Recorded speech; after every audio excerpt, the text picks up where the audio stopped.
صاحب کا شکریہ ادا کرنا چاہتا ہوں کہ میرا خیال ایک دو دن پہلے یسٹرڈے ڈار صاحب نے جو فلڈ ریکنسٹرکشن کے منصوبے ہیں ان کے بارے میں یہاں تقریر کی اور یقین دلائی کہ وہ جو منصوبے ہیں وہ ہمارا بجٹ کے حصے ہوں گے، اور یہ ہم نہ صرف ڈار صاحب کا شکر گزار ہیں مگر وزیر اعظم شہباز شریف صاحب کا شکر گزار ہیں، اس لیے یہ وزیر اعظم شہباز شریف صاحب کے اپنے ہی وعدے تھے جو ہمیں انشاءاللہ تعالی پورا ہوتے ہوئے نظر آ رہے ہیں۔ جناب اسپیکر، پاکستان میں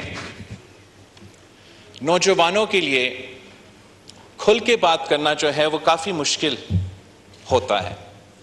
ہمارا ثقافت کی وجہ سے ہمیں اپنا بڑوں کا احترام سکھایا جاتا ہے، اور خاص طور پہ مجھے شہید محترمہ بینظیر بھٹو نے مسلسل یہی تربیت دیا ہے کہ آپ نے اپنے بڑوں کا احترام کرنا ہے، اور آپ نے رسپیکٹ کے ساتھ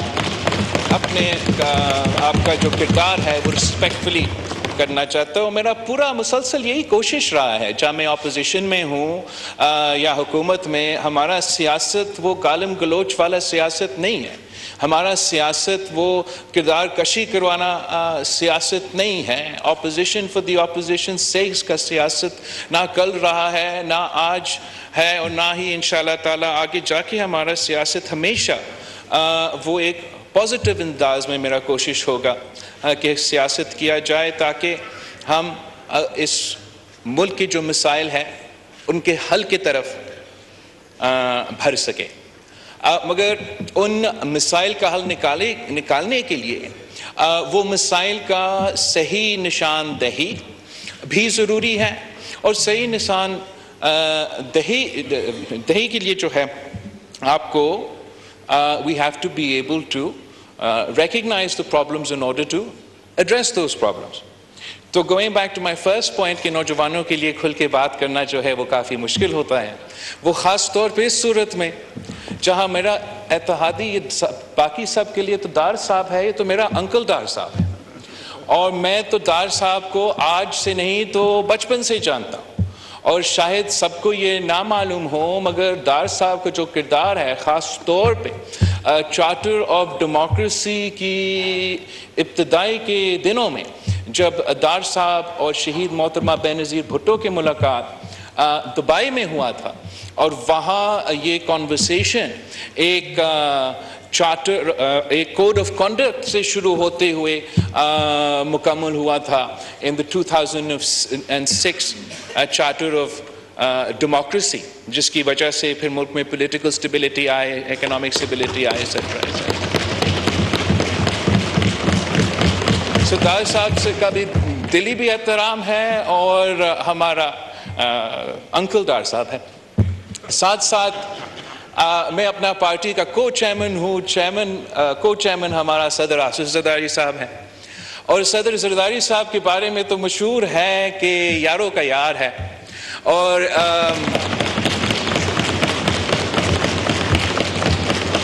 وقت کا جو ہمارا سیاسی یار ہے وہ تو پاکستان مسلم لیگ نواز ہے۔ تو اس دائرے میں رہتے ہوئے میں نے اپنا ذمہ داریاں بھی پورا کرنا ہے as a chairman of my party, as an equal stakeholder. اس لیے وزیر اعظم شہباز شریف صاحب صرف مسلم لیگ نون کا وزیر اعظم نہیں ہے، وزیر اعظم شہباز شریف صاحب شاید زیادہ پیپلز پارٹی کا وزیر اعظم ہے، نہ کہ مسلم لیگ نون کا وزیر اعظم۔ اور میں اپوزیشن کے دنوں میں تو تھوڑا بہت وزیر اعظم شہباز شریف صاحب کو جانتا تھا، پر I've managed to میں نے کلوز اپ شہباز شریف صاحب کو یہ پچھلے 14 مہینوں کو دیکھا ہے، اور جس طریقے سے جس نیت کے ساتھ وہ کام کرتا ہے، اور جو اس کا ورک ایتھک ہے، میں اس کے بارے میں گواہ دینے کے لیے تیار ہوں کہ میں نے اس سے بہتر جو ورک ایتھک ہے پہلے نہیں دیکھا ہے، اور اسی قسم کی ورک ایتھک کی ضرورت ہے۔ اگر ہم نے پاکستان کو مسائل سے نکالنا ہے تو ہمیں دن رات محنت کرنا ہے۔ اب وہ دن رات محنت وزیر اعظم صاحب تو کر رہا ہے، اور ہم سب کا ذمہ داری ہے کہ ہم وزیر اعظم صاحب کا جو ہاتھ ہے وہ مضبوط کریں۔ اگر وزیر اعظم کا ہاتھ کو ہم مضبوط کریں گے تو پھر ان مسئلے کو ایڈریس کر سکیں گے۔ اور یہی وجہ ہے کہ ہم بہت شکر گزار ہے کہ ہمارا جو فلڈز کا ریکنسٹرکشن ہے وہ ہمارا بجٹ میں اب شامل ہوا ہے۔ اس لیے ہمارے لیے تو بہت مشکل ہوتا نہ صرف اپنے عوام کو جواب دینا، پاکستان کے عوام کو جواب دینا، مگر دنیا بھر کو جواب دینا۔ اس لیے جو پچھلے سال ہمارے ہاں یہ قدرتی آفت ہوا، یہ تاریخ میں اس قسم کا مثال نہیں ملتا، اور واقعی اس دوران پاکستان کی پوری حکومت نے مل کے کام کیا، ایک ہو کے کام کیا۔ وزیر اعظم نے خود اس ملک کا ہر سیلاب متاثر علاقہ کا دورہ کیا، اپنے آنکھوں سے وہ تباہی دیکھا، وہاں کھڑا ہو کے وعدے کیے، امید دلائیں کہ ہم مشکل میں ہیں، مگر ہم کیسے اس مشکل سے نکل پائیں گے۔ سارے ڈپارٹمنٹس نے مل کے کام کیا۔ جناب اسپیکر، فارن منسٹری نے بھی اوور ڈرائیو میں آ کے کام کیا۔ ہم نے باہر سے جو یونائٹڈ نیشنز کا سیکرٹری جنرل ہے، ہمارا فلڈز تو تب ہوئے تھے جب ان کا یونائٹڈ نیشنز کا جنرل اسمبلی ہوتا ہے، اور ہر سال ایک دفعہ یہ جنرل اسمبلی ہوتا ہے، اور ان کے لیے سب سے جو بزی ٹائم ہوتا ہے، اگر کئی پوائنٹ میں ان کا سب سے بزی ٹائم ہوتا ہے تو وہ ٹائم ہوتا ہے۔ مگر اس کے باوجود ہمارا ریکویسٹ پہ، ہمارا پرماننٹ ریپرزینٹیٹو جو یو این پہ ہے، انہوں نے خاص طور پہ ریکویسٹ بھیجا تھا میرے طرف، اور اس ریکویسٹ پہ وہ پلین پکڑ کے فوراً ادھر آیا، اور نہ صرف اپنے ملک کو موبلائز کیا، مگر یونائٹڈ نیشن سیکرٹری جنرل کے مدد کے ساتھ ہم نے پھر پوری دنیا کو موبلائز کیا۔ وزیر اعظم نے، میں آپ کے لیے گنوا بھی نہیں سکتا ہوں کتنے ممالک سے ہم نے اس یونائٹڈ نیشنز کے جنرل اسمبلی سیشن میں کتنے ہمارے بائی لیٹرلز ہوئے، اور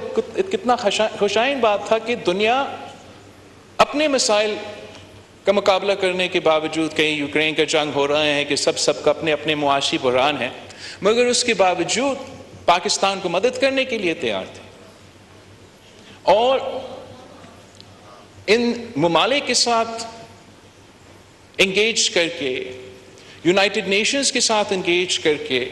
یہاں جو سارے ڈپارٹمنٹس ہیں پاکستان کے، وہ بھی اسی ٹاپک کے ارد گرد جو ہے اس دوران اپنا فوکس تھا، چاہے وہ سارے کے سارے ڈپارٹمنٹس اس قدرتی آفت میں انوالو تھے۔ آپ کی سیریسنس کے نتیجے میں، آپ کی محنت کے نتیجے میں، جب پاکستان کا پہلا ریزیلینٹ پاکستان کے نام سے جنیوا میں کانفرنس ہوا تھا، تو 9 ارب ڈالرز کا جو فگر تھا آپ کے سامنے، وہ انٹرنیشنل فائنینشیل انسٹیٹیوشنز اور مختلف ممالک کے اکٹھا ہونے کے بعد آپ کا وزیر اعظم کی سربراہی میں اور یونائٹڈ نیشنز کا سیکرٹری جنرل کے سربراہی میں وہ اتنا ہی بڑا کامیابی حاصل ہوا پاکستان کی۔ اور ہم جیسے واپس آئے، وزیر اعظم صاحب نے خود جوائنٹ پریس کانفرنس کرایا اس کامیابی کے بارے میں، اور میں سمجھتا ہوں کہ وہی ایک موقع ہے نہ صرف دنیا کے سامنے اپنے آپ کو منانے کے لیے، پاکستان میں جو تباہی ہوا ہے اس کو ریکنسٹرکشن کی طرف لے کے جانے کے لیے، ریلیف دلوانے کے لیے، اور جو آگے جا کے ہم نے اپنے آپ کو تیار کرنا ہے، نہ صرف ان علاقوں کو جو سیلاب متاثر تھے، مگر جو موسمی تبدیلی کی وجہ سے تو پورا ملک متاثر ہونے والا ہے، اور اس کا مقابلہ کرنے کے لیے ہمیں اپنا ایڈیپٹیشن تو شروع کرنا چاہیے، چاہے وہ ہمارا سیلاب متاثر علاقے کی ریکنسٹرکشن ہو، یا ہمارا پورا ملک میں کلائمیٹ ایڈیپٹیشن کروانے کے لیے جو انفراسٹرکچر میں تبدیلی لے کر آنا پڑے گا، جو کمیونیکیشن انفراسٹرکچر میں تبدیلی لے آنا پڑے گا، جو انرجی انفراسٹرکچر میں تبدیلی لے آنا پڑے گا، جس طریقے سے ہمیں ٹرانزیشن کرنا پڑے گا، ایک تو آرگینک ہوم گرون انرجی اور دوسرا جو گرین رینیویبل انرجی کی طرف بھرنا پڑے گا. اور یہ سارے جو ہم نے انفراسٹرکچر پہ کام اب آگے کسی وقت تو کرنا ہے، اگر اس پہ ہم ابھی سے کام شروع کر لیں، ہم نہ صرف اپنے ملک کے جو سروائیول کی ضروریات ہے وہ پورا کر سکتے ہیں، مگر اس سے جو اوبیسلی معاشی فائدہ ہوتے ہیں، جس طریقے سے لوگوں کو روزگار کے مواقع ہم پیدا کروا سکتے ہیں، تو اس کا فائدہ بھی ہے. And to top it all off, ایک ایونیو ہے انٹرنیشنل دنیا میں آپ کو اس قسم کے اسکیمز کو فنڈنگ حاصل کرنے کے لیے. لیکن اگر ہم واپس پہنچتے ہوئے اپنے ہی کیے ہوئے وعدے کو بھول جائیں گے، جو ہم نے دنیا سے کیا یا جو ہم نے اپنے سے کیے، تو نہ ہمارا دنیا کے سامنے وہ کریڈیبلٹی رہے گا، نہ میرا کوئی کریڈیبلٹی رہے گا، نہ وزیر اعظم صاحب کا کوئی کریڈیبلٹی رہے گا. اگر ہم چاہے وہ یونائٹڈ نیشنز میں ہو، چاہے COP 28 میں ہو، وہاں ہم کہتے ہیں کہ پاکستان تو کلائمیٹ ریزیلینس کے لیے تیار ہے اور کلائمیٹ ایڈیپٹیشن کی طرف ہم بڑھ رہے ہیں، اور اپنا بجٹ ڈاکیومنٹ میں ہمارا یہ کمٹمنٹس ریفلیکٹڈ نہیں ہے، تو پھر ہمارا کریڈیبلٹی کو نقصان پہنچایا جاتا ہے. اور اس لیے ہم بہت ہی شکر گزار ہیں ڈار صاحب کا کہ نہ صرف اپنا وزیر اعظم کا، مگر ہمارا کریڈیبلٹی کو ہمیں بحال کیا گیا، اور جو نہ صرف اس بجٹ میں پلیج کیے گئے ہیں، لیکن جو آگے جا کے وعدہ کیا ہے کہ ہم اپنا جو آنورڈ فیوچرسٹک جو پلان ہے وہ جولائی 15 تک انشاءاللہ تعالی وہ بھی اعلان ہو جائے گا. میرے خیال میں یہ پورا ملک کا اس میں نہ صرف ہمارا فائدہ ہے، معاشی فائدہ ہے، مگر کریڈیبلٹی کی حد تک بھی اب بہت ہی ضروری تھا، اور ہم بہت شکر گزار ہیں کہ یہ ہو چکا ہے. لیکن ہمارا جو سوچ ہے، یا لیسٹ جو پیپلز پارٹی کی سوچ ہے، کہ ہمیں اپنا اب پورا جو ملک کے آگے جا کے پلاننگ اینڈ ڈیولپمنٹ ہوگا، اس کو ہمیں اسی کے ارد گرد اب ری اورینٹیٹ کرنا پڑے گا، تاکہ ہم پاکستان کو ایک گرین ریولوشن کے لیے تیار کریں، چاہے وہ گرین انرجی ہو، چاہے وہ گرین انفراسٹرکچر ہو، چاہے وہ گرین ایگریکلچر ہو، تاکہ ہم نہ صرف موسمی تبدیلی کے نقصانات سے بچ سکے، اپنے لوگوں کو تیار کر سکے، مگر جو اس کے جو فارورڈ تھنکنگ اکنامک اپرچونٹیز ہے ذرائع ہم پیدا کر سکتے ہیں، اس پہ ہم دھیان دیں. کریڈیبلٹی وزیر اعظم صاحب، سابق وزیر اعظم صاحب اور موجودہ اسپیکر صاحب، وہ بہت ہی ضروری ہے. کریڈیبلٹی دنیا کے سامنے اور کریڈیبلٹی ہمارے ملک کے اندر، اور وہ کریڈیبلٹی تب حاصل ہو سکتا ہے جب ہم اپنے عوام سے سچ بولیں. اگر ہم عوام سے سچ نہیں بولیں گے تو ان کا اعتماد ہم سے اٹھ جائے گا. اور اس حکومت کا آنے سے پہلے ایک ایسا وزیر اعظم موجود تھا جس کا سیاست وجود تھا، اور وہ تو ہر بیان میں اس کا ایک فرض تھا کہ اس نے ایک جھوٹ کسی نہ کسی طریقے سے شامل کرنا تھا. اس کا جو پروپیگنڈا کا اسٹریٹجی ہے اور تھا وہ یہ ہے کہ آپ 100% جھوٹ بولیں، اور اگر آپ 100% جھوٹ بولے اور بولتے رہیں گے تو اس کا کم از کم جو 50% آپ کا جھوٹ ہے وہ 100% لوگ مان جائیں گے. اور اس طریقے سے نہ صرف ملک کے اندر ہمیں اپنے اوبیسلی سیاستدانوں کا، پولیٹیکل سسٹم کا، حکومت کا نظام کو ایک کریڈیبلٹی کا دھچکا پڑا، انٹرنیشنلی ہمیں ایک کریڈیبلٹی کا دھچکا پڑا، مگر فائنینشیل انسٹیٹیوشنز کے ساتھ بھی ہمیں ایک دھچکا پڑا. اور اب انشاءاللہ تعالی اس لیے کہ پاکستان آخر کا اس پوسٹ فیکٹ پالیٹکس اور پاپولسٹ پالیٹکس کو اب جواب دے رہے ہیں اسی انداز میں جو ماڈرن کنٹریز جیسے امریکہ ہیں وہ جواب دے رہے ہیں، تو شاید انشاءاللہ تعالیٰ آگے جا کے ہم اس پاپولسٹ پالیٹکس پہ اب قابو ہو پائیں گے۔ اس لیے یہ جو جھوٹ پہ مبنی پاپولسٹ پالیٹکس ہے جناب اسپیکر، یہ خان صاحب تو ہمارے ہاں کر رہا تھا، ہمارا کریڈیبلٹی کو نقصان پہنچا رہا تھا، ہمارا سیاست کو نقصان پہنچا رہا تھا۔ تو امریکہ میں بھی ایک پاپولسٹ سیاستدان تھا اور وہ بھی پاپولسٹ پالیٹکس کر رہا تھا، مگر جب ان کے ہاں وہ پاپولسٹ سیاست اور وہ پاپولسٹ سیاستدان سیاسی میدان کو چھوڑ کے ان کی ریڈ لائنز کراس کرنا شروع کرتی ہیں، ان کے ادارے پہ حملہ آور ہوئے، تو پھر ان سب کے خلاف ایکشن ہونا شروع ہو گیا اور انہوں نے اپنا رول آف لا قائم کر کے، rate of the state establish کر کے، وہ 200 سال پرانا جمہوریت نے اپنا پوسٹ فیکٹ پاپولس کا بندوبست کر لیا۔ اس رات جناب اسپیکر جب ان کا پارلیمان پہ حملہ ہوا، وہ سابق صدر امریکہ، اس وقت امریکہ کا صدر تھا، اس کا ٹویٹر اکاؤنٹ کو بند کر دیا گیا، اس کا فیس بک اکاؤنٹ کو بند کر دیا گیا،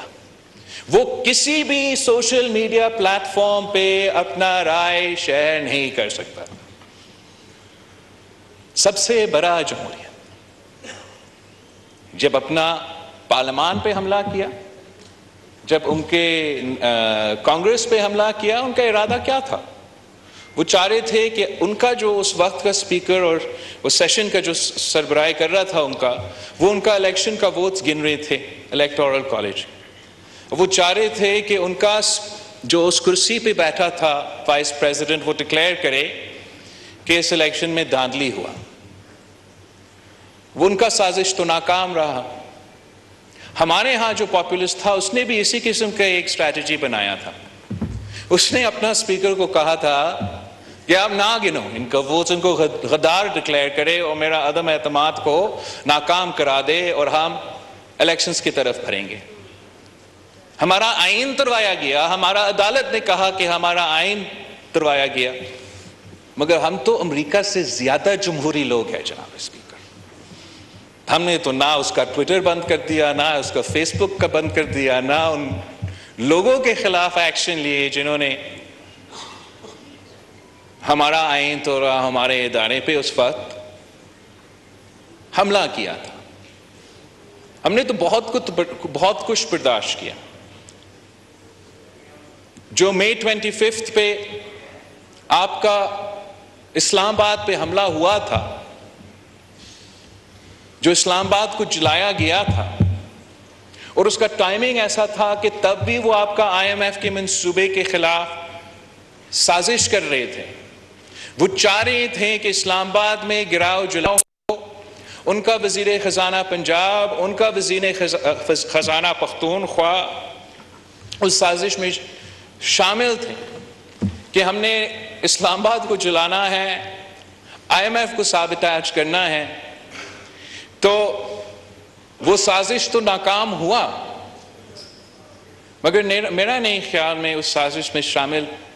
جو لوگ تھے ان کے خلاف کوئی ایکشن لیا گیا۔ اس کے بعد ایک کیس پہ اس کا گرفتاری ہونا تھا، لاہور کو میدان جنگ میں تبدیل کر دیا گیا تھا، مگر ہم نے اس پہ، اس لیے کہ ہم تو امریکہ سے زیادہ جمہوری لوگ ہیں، ہم نے تب بھی ایکشن نہیں لیے تھے جناب اس میں۔ آخر کار جب مئی 9 پہ ہمارا یادگار شہداء کو جلائے گئے، جو کہ مجھے دنیا میں ایسے مثال نہیں ملتا کہ کسی ملک نے، کہ کسی ملک کے شہریوں نے، یا کسی ملک کے سیاسی جماعت نے اپنے ہی یادگاری شہداء کو جلا دیا۔ جب انہوں نے جناح ہاؤس لاہور پہ حملہ کیا، GHQ پہ حملہ کیا, ملٹری انسٹالیشنز پہ حملہ کیے. یہ بھی جنگ میں شاید اس قسم کا مثال ملتا ہو جناب اسپیکر, مگر دنیا میں کوئی ایسا ملک نہیں ہے جو آپ کو جمہوریت کے نام پہ یا سیاست کے نام پہ آپ کو اپنا ملٹری انسٹالیشنز یا یادگار شہداء پہ حملہ کرنے کی اجازت دیتے ہو. آپ مجھے بتا دیں کہ کیا یونائٹڈ کنگڈم میں اگر آپ ان کا MI6 کا دفتر پہ حملہ کرے وہ آپ کو ویلکم کریں گے؟ کیا اگر امریکہ پہ پینٹاگون پہ یا لینگلی پلے یا وائٹ ہاؤس کی طرف ہم داخل ہونے کی کوشش کرے تو وہ جمہوریت کے نام پہ آپ کو چھوڑیں گے؟ یہ نہ پوچھے کہ چین میں یا مڈل ایسٹ میں کیا ہوگا اگر آپ اس قسم کے اداروں کو سیاسی نشانہ بنائیں اور اس کے بعد ان پہ حملہ کریں. جناب اسپیکر, جو ریاکشن آیا ہے اس سیاست نہیں, اس دہشت گردی پہ ریاست کی طرف پہ سے, قوم کی طرف سے, یہ تو نیچرل ہے. لوگ کہتے ہیں کہ ہم ایموشنل ہیں. اگر آپ ہمارا یادگار شہداء پہ حملہ کریں گے تو ہم ایموشنل ہی ہوں گے. یہ جو ایک مس انفارمیشن اور ڈس انفارمیشن سیاسی بنیادوں پہ پھیلایا جا رہا ہے, وہ لوگ جو نہ جمہوریت میں کل تک یقین رکھتے تھے, نہ انسانی حقوق پہ کل تک یقین رکھتے تھے, جو سمجھتے تھے کہ ہمارا آئین ایک کاغذ کا ٹکڑا ہے, اب وہ اسی آئین اور اسی انسانی حقوق اور اسی جمہوریت کے نیچے چھپنے کی کوشش کر رہے ہیں. ہم تو پاکستان پیپلز پارٹی ہے, ہم تو کل بھی اسی جمہوریت کے ساتھ تھے, اسی آئین کے ساتھ تھے, اور ہم آج بھی ان کے ساتھ ہیں. اگر آپ کے ساتھ سیاسی انتقام کسی چیز کے نام پہ ہو رہا ہو تو ہم وہ نہیں چاہیں گے, لیکن ہم اتنا بھی بے وقوف نہیں ہیں کہ اگر وہی لوگ جو اس آئین کو نہیں مانتے تھے, اس انسانی حقوق کو نہیں مانتے تھے, جو اس پارلیمنٹ کو نہیں مانتے تھے, اس جمہوریت کو نہیں مانتے تھے, اب ان کو ایگزامپلز دیتے ہوئے کہتے ہیں کہ May 9 کا آپ جو ہے اب آپ ہم سے احتساب نہیں, ریکنسیلیشن کرو. اگر وہ سمجھتے ہیں کہ پاکستان پیپلز پارٹی تحریک انصاف کو اور وہ لوگ جو اس واقعے میں شامل تھے, اگر وہ سمجھتے ہیں کہ پاکستان پیپلز پارٹی کی ماضی کی وجہ سے ہمارے دل میں ان کے لیے کوئی نرمی ہے, میں فلور پہ واضح کرنا چاہتا ہوں ایسا نہیں ہے جناب اسپیکر.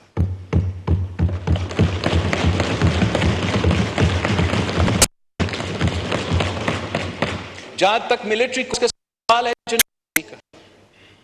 ہم تو جب وزیر اعظم عمران خان کو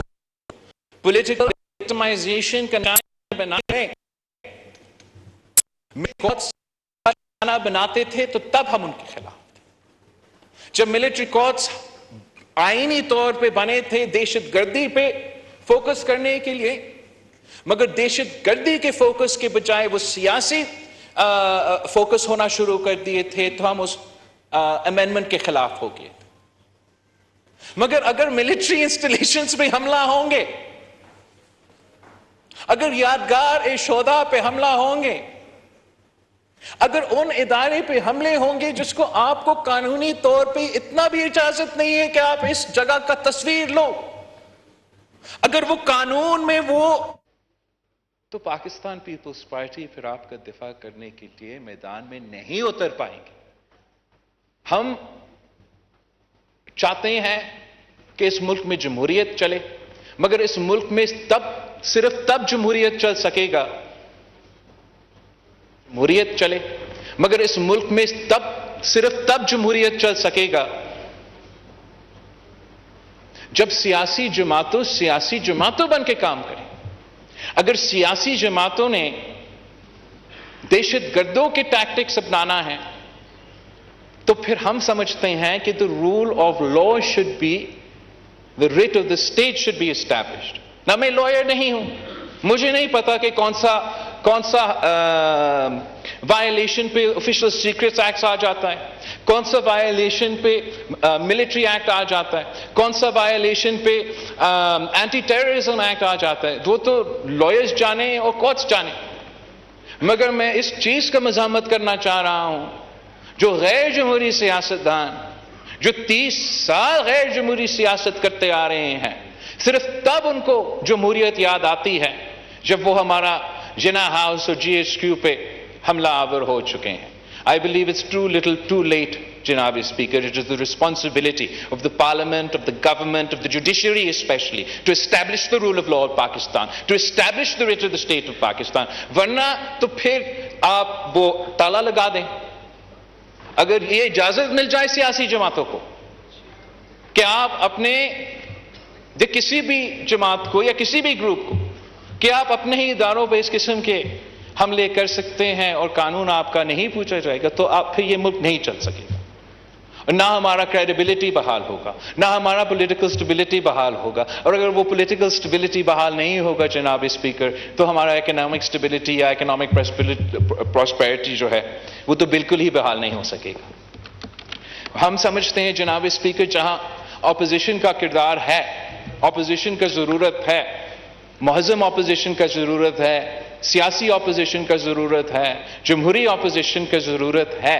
تاکہ یہ نظام صحیح طریقے سے چل سکے. غیر ذمہ دارانہ اپوزیشن کا نقصان پہنچاتا ہے. اور میں آن ریکارڈ ہوں، میں بار بار اس فلور پہ آپ کے سامنے کھڑا ہو کے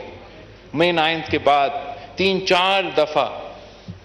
ان کو پیغام دیا تھا کہ آپ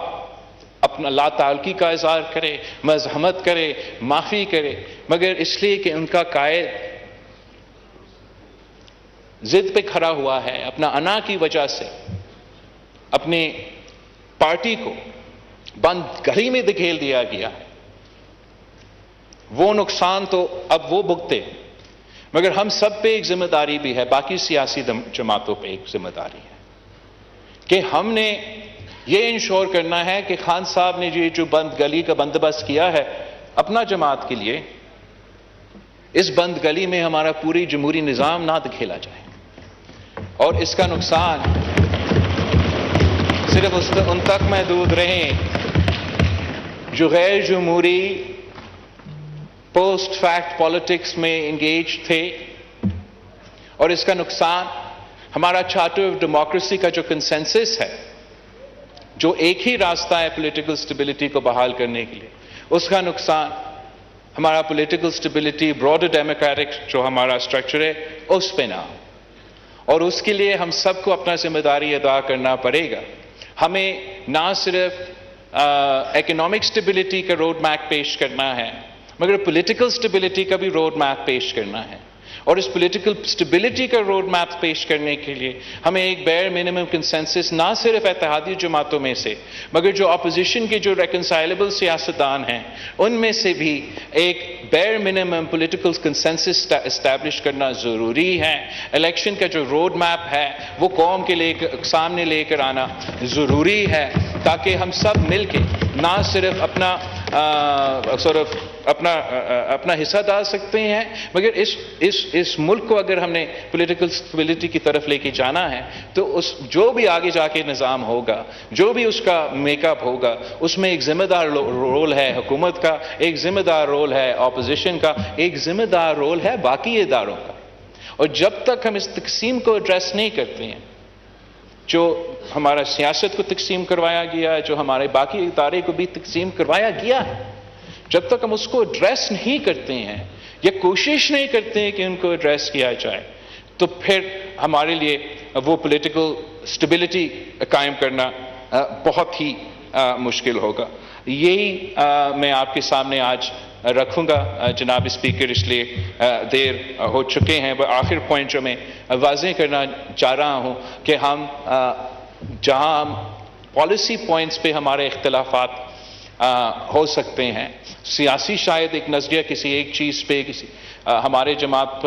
کا یا کسی ہمارے اتحادی کے درمیان ہو سکتا ہے. وہ بنیادی اصول جو پاکستان پیپلز پارٹی نے خاص طور 2006 میں قائم کیا تھا، اگر پورا چارٹر آف ڈیموکریسی نہیں تو چارٹر آف ڈیموکریسی کا جو اسپرٹ ہے اس کو ہم نے پولیٹیکل اسٹیبلٹی کی خاطر ہمارا ایکسپیرینس کی وجہ سے ہر صورت میں قائم رکھنا ہے. کچھ وہی وہ جڑ ہے اور دیٹ از دا فاؤنڈیشن، وہی بنیاد ہے جس پہ ہم نہ صرف ایک ترقی یافتہ مگر ایک پولیٹیکل اسٹیبل پاکستان بنا سکتے ہیں. یہ تو ہمارے بجٹ اور سیاست کے پوائنٹس ہیں اور میں اس پہ مکمل ہو چکا ہوں، مگر ایک پوائنٹ پہ مجھے اب ضرور بات کرنا پڑے گا. اس لیے ڈیفنس منسٹر صاحب نے ذکر کیا تھا جو یو ایس اور امریکہ کا، یونائٹڈ اسٹیٹس کا اور بھارت کے درمیان ایک جوائنٹ سٹیٹمنٹ آیا ہے. اس جوائنٹ سٹیٹمنٹ کا جو تفصیلی بیان ہے اور جو پالیسی سٹیٹمنٹ ہے وہ تو فارن آفس کی طرف سے پرنٹ کیا جائے گا. میرا ایک دو آبزرویٹری نوٹس ہے اس کا جمع ہونے سے پہلے کہ میں سمجھتا ہوں جناب اسپیکر کہ پاکستان کے لیے ضرورت ہے کہ ہم دنیا کی سیاست سے تھوڑا سا دور رہے اور ہم اپنے ہی اوپر فوکس کریں. ہم نے انٹرنلی دیکھنا ہے اور اپنے جو سارے ایشوز ہیں، خاص طور پہ جو پولیٹیکل سٹیبلٹی اور اکنامک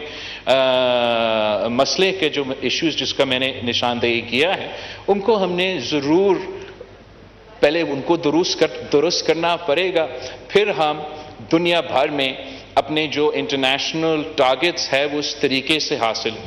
کر سکتے ہیں. I don't believe there's any reason for Pakistan to be insecure about its relationship with the world or its bilateral partnership with America or as a result of the cooperation or the increasingly close cooperation between the United States and India. Pakistan تو کل بھی اپنے ہی بلبوتے پہ کھڑا تھا اور آج بھی اپنے ہی بلبوتے پہ کھڑا ہے اور انشاءاللہ تعالی ہم ہمیشہ اپنے ہی طور پہ آگے بڑھتے رہیں گے. ہم اپنی وجہ سے، اپنے عوام کی خواہشوں کی وجہ سے، ناٹ اس لیے کہ امریکہ اور یو ایس کا جوائنٹ سٹیٹمنٹ میں کوئی ٹیررزم کا ذکر ہوا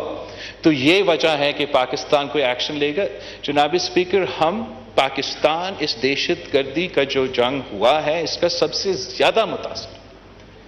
پوری دنیا میں. آپ امریکہ کے کیجولٹیز افغانستان، ایران کو اکٹھا کر کے بھی گنوا دیں.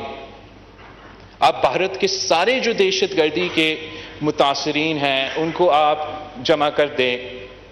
اور پاکستان کا کیجولٹیز کو گنوا دیں تو ہم سب سے آگے ہیں. تو ہم کیوں نہیں چاہیں گے کہ ہم دہشت گردی کا خاتمہ کریں؟ ہم تو اپنا ہی نیشنل سیکیورٹی کی وجہ سے، اپنے عوام کی مستقبل کی وجہ سے اس نہ صرف دہشت گردی کا اور انتہا پسندی کا مقابلہ تو کرنا چاہتے ہیں. اور ہم انشاءاللہ تعالی ہم پہلے بھی اپنی عوام کے مینڈیٹ پہ، جب 2008 میں ہم حکومت میں آئے تو ہم نے اس ایشو کو نہ صرف اٹھایا پر ہم نے مل کے ان کا مقابلہ کیا، ان کو شکست بھی دلوایا. اور ہمیں ماننا پڑے گا، ہم چاہے یا نہ چاہے، کہ خان صاحب کے کچھ پالیسیز کی وجہ سے اب ہم پیچھے دکھیل دیں گے اور ایک بار پھر یہ ایشو ہمارے لیے ایک مسئلہ بن چکا ہے. اب یہ مسئلہ آج ہمارا ہے، خدا نہ خواستہ کل کسی اور ملک کا مسئلہ بن سکتا ہے. ہم تو چاہ رہے ہیں کہ ہم اپنی وجہ سے اپنے ہاں امن کو قائم کرنے کے لیے اس کا مقابلہ کریں. مگر یہ میرا شکایت رہا ہے پچھلے 14 مہینوں جب سے میں یہ ملک کا وزیر خارجہ رہا ہوں کہ باقی دنیا تو اٹھ کے چلا گیا ہے افغانستان سے. ان کے لیے اور ان کے سامنے اب یوکرین کا چمک ہے، یوکرین کا مسئلہ ہے، یوکرین کا جنگ ہے. کسی کا تو دھیان ہی نہیں ہے دہشت گردی کی طرف. بڑا آسان ہے اپنا سٹیٹمنٹ میں لکھوانا کہ دہشت گردی کے کام کرنا چاہیے، مگر اگر وہ توجہ نہیں ہوگا دہشت گردی کا ایشو ہے، خاص طور پہ فال آف کابل کے بعد نہ امریکہ کا، نہ یورپ کا، نہ کسی اور ممالک کا. اس لیے ان کا سب سے پہلا توجہ جیو پالیٹکس ہے دوسرے باقی مسئلے ہیں. ہم سمجھتے ہیں کہ دہشت گردی ایک ایسا مسئلہ ہے کہ بڑے قوتوں کو اس کو متنازع نہیں بنانا چاہیے، اس کو اپنا جیو پالیٹکس کا شکار نہیں، they shouldn't make it a victim of geopolitics. اگر ہم نے صحیح طریقے سے دہشت گردی کا مقابلہ کرنا ہے تو ایک تو ہم خود کریں گے اپنے ملک میں، اور دنیا بھر میں جہاں تک ہم نے مل کے اس کا مقابلہ کرنا ہے، ہم صرف تب مقابلہ کر سکیں گے جب ہمارا انٹرنیشنل پارٹنرز اس ایشو کو اتنا سیریسلی لیں گے کہ وہ کہیں گے کہ دنیا میں ہمارے باقی مسئلے ہیں، باقی لڑائی ہیں، وہ اپنی جگہ. دہشت گردی پہ ہم جیو پولیٹیکل سیاست نہیں کھیلیں گے، اس پہ ہم پورا دنیا جو ہے وہ ایک ہو کے اس کا مقابلہ کریں گے. تب ہم اس کا جو